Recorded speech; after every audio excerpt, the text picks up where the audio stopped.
the bids and submit a report to the executive committee. The process is scheduled to be completed by June 30, when the successful bidder will be publicly announced. And the Ghana national rugby team is getting set to do battle against rivals Trinidad and Tobago as both teams seek to qualify for the 2019 World Cup. President of the Ghana Rugby Football Union, Peter Green, says Saturday's match is crucial. When we go and play Trinidad, it means we beat Trinidad, we jump at least 3 places. Trinidad beats us, we drop. So this game coming up is very, very important, not only in terms of national pride or revenge for our close loss last year, 22-20.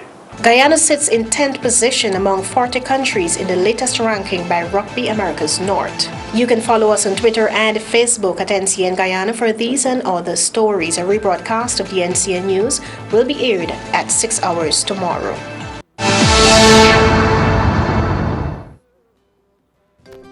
Toddlers only get about 25% of the DHA that experts recommend. Is that true? Yes, even in a healthy diet. That's because DHA is found in foods which many toddlers don't eat. How can I help? I recommend Enfogrow Toddler with DHA and other key nutrients. It helps support brain development in 4 key skill areas: cognitive, motor, communication, and social. 3, 6, 9. Great job, son.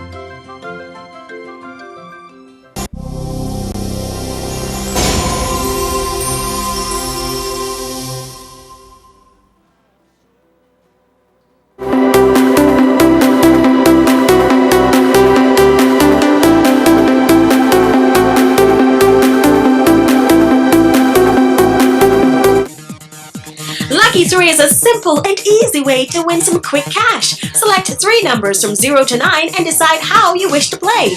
Whether you play inline, mixed backup, or pair, or wager more if you want to increase your winning. Lucky 3 is simple and easy to play. For only $100 per chance, you can put some extra cash in your pocket when you play Lucky 3. There's so many different ways to win when you play Lucky 3. Remember, a ticket today could make you rich today. BMSO Auto Spares announces, come see why we're different. We take good care of you like no other. Customer service, prices, and products that will keep you and your wallet smiling. We carry a wide range of auto spare parts, both new and used. Original used Japanese parts for all Toyotas, Mitsubishis, Hilux, and Hondas, including Canters, IAs, buses, and Pitbulls. KYB shocks for all Allianz Premios, Carinas, and Roms. It gets even better. New parts and accessories for all your vehicles, auto lamps, windshields, bumpers, mirrors, suspensions, radiators, condensers, sliding windows for pit bulls, and more. We are the exclusive distributor of Indofarm Tractor. And now, here are just a few good reasons of why BMSO Auto Spares and you would be the perfect combination. Affordable, reliable, flexible, and most of all, keep you and your wallet smiling. BMSO Auto Spares, we told you so.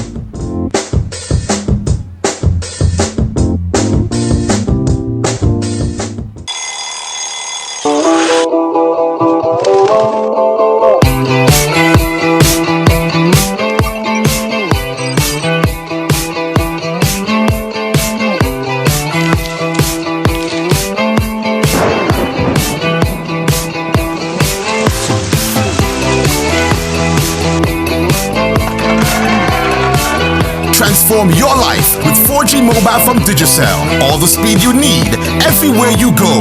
Digicel.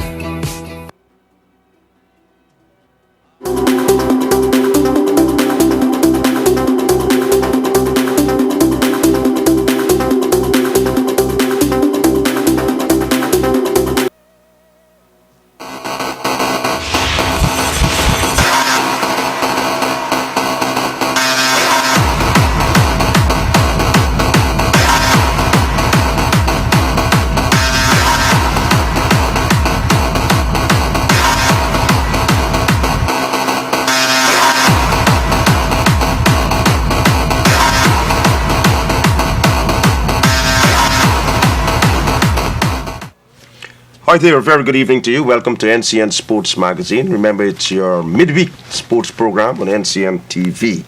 Tonight, we are so happy to have Mr. Christopher Jones, Director of Sport. He took up the position just over a year ago. We're going to hear from him. And, of course, we have some information to give you with regards to some cricket that has been played around the world. And we just had a match here in the West Indies, Warner Park Syndicates. Unfortunately, the West Indies lost that match by a huge margin. We also have the Ali and Pompey Invitational Meet, which is set for the National Track and Field Centre Lenora on Saturday.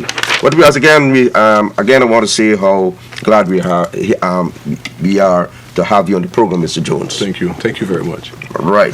So you took up the reins just over a year ago, and before that you were in the opposition, and you were like a shadow minister, so to speak. Correct. So what was the state of sport in the country when you took up the position of Director of Sport? All right. In a nutshell. Essentially, there was a marked decline of achievements by many of our sportsmen and women in the region and internationally. There was little or no relationship between many of the association, the federation, and the National Sports Commission. Sure. Unfortunately, there was discrimination between the allocations of resources to various associations as well too. Corruption in terms of funds being allocated to sports and used otherwise. I don't want to go in too much in terms of the allocation of sports gears and so forth, that essentially the commission would have purchased a huge amount of sports gear, and then these gears are resold and all of that, and the actual athletes and associations and federation never got them. Just in a nutshell, essentially. Okay, so therefore, when you took up the reins of power, so to speak, in the National Sports Commission, you had to do some assessment, some cleaning up. Correct. Right. So what has been your main focus during the course of the year? Well, what we've been doing essentially at the level of the National Sports Commission is, one, to re-establish the relationships between the associations and the federation. Of course, too, there are limitations in terms of what the associations and federations can do. So there were several meetings that were had to ascertain exactly what are those needs assessment for the various bodies as well. We took the opportunity to tour the length and breadth of the country to get a first-hand sense in terms of the facilities or the lack thereof facilities, areas which provides the potential for a multi-purpose center as advocated in our manifesto for the last election.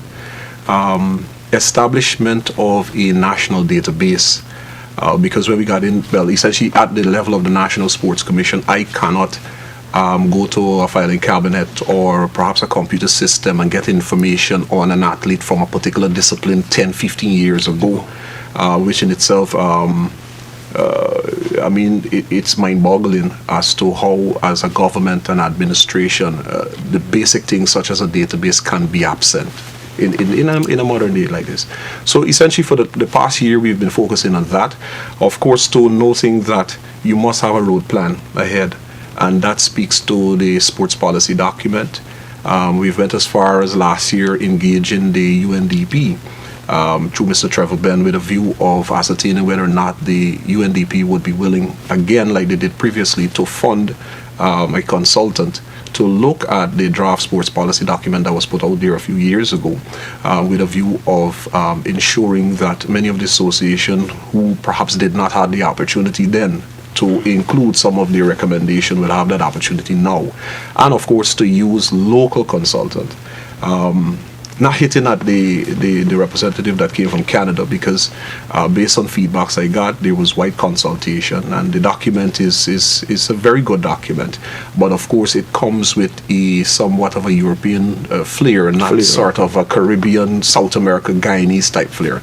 So the view is that we will ensure that we have a consultant that is Guyanese based, so that when you finalize a sports policy document, it will reflect the views of a true Guyanese sports. So how early are you looking to get this done? Have a time frame? Well, ideally for me, I would have really wanted to see a sports policy document coming into being before the ending of last year. But of course, as Director of Sports, the full authority in terms of giving approval for that go-ahead doesn't reside in me. It resides with the minister. But as I said, when I got into office last year very early, I met with the UNDP, Mr. Trevor Ben, with a view of ensuring that before the conclusion of 2015, we would have seen the realization of a sports policy document. Having said that, the minister is currently engaging consultants to ascertain which is the best person that we can use. You're talking about the minister with responsibility for sport? Correct. Minister within the ministry. Yeah, Nicola Tengri. Correct. So we are moving swiftly along with that. In fact, just last Saturday, we had a meeting with the association. This is essentially the second meeting that we would have had with them. Mm-hmm. And of course, what we did when we met with them on the 12th of December, noting that we were unable to conclude on such a document, is provide them with a copy of the draft document. And you would be surprised that what we learned then is that many of the associations and federations never seen that draft document. Well, I agree with you because the media at that time, we were asking for the document, when the document would be launched. Correct. I went to the office, Ministry of Culture, Youth and Sport, and I spoke with the PS, and he said that the document was launched. I said, but almost every day, one of the newspapers saying, where is the document? When the document is going to be launched? When was this document launched? Well, if I, to go even further back than that, why while I sit as opposition member of Parliament shadowing the Minister of Youth, Sports and Culture at that time, in the Parliament the question was asked about the sports policy document. The launching of it? The launching of it, or where could one get a copy of the document, and that too even as a member of Parliament at that time, it wasn't forthcoming. Eventually I got a copy of it, but it was never launched. Correct. I got a copy of it. Correct. All right, but then as a government, because you're part of the government, have you been able to achieve what you've been set out to do as related to the manifesto for the past year? Well, I mean, you know, it's a process. Yes, right. It will take some time. So you wouldn't actually be able to achieve what you set out in the manifesto in 1 year. 5 years, right. But of course, you're working But for the 1 year period, correct. Are you on course? We are on course. In keeping with making sports for all, for example. You know, the connection between sports and health, ensure a body in motion stays in motion and so forth. So that at the level of the National Sports Commission, in the manifesto of itself, it speaks to sports for all, not only association and federation. You would recall in January of this year, the National Sports Commission launched what is called the 50 Shades of Games. Games, right. Essentially, the 50 Shades of Game is focused on not only the association and federation to lend support to their current program, but essentially to lend support to communities to get all involved at various levels. For example, we have allocated resources for female participation in sports. We would have allocated more as it relates to the differently able involvement in sports throughout the length and breadth of the country. That program thus far has been very successful because essentially we have had requests from as far as Region 9 in the various outlying villages out there, indicating that they have these sports activities in their respective communities and so forth, and the National Sports Commission was able to lend support to that.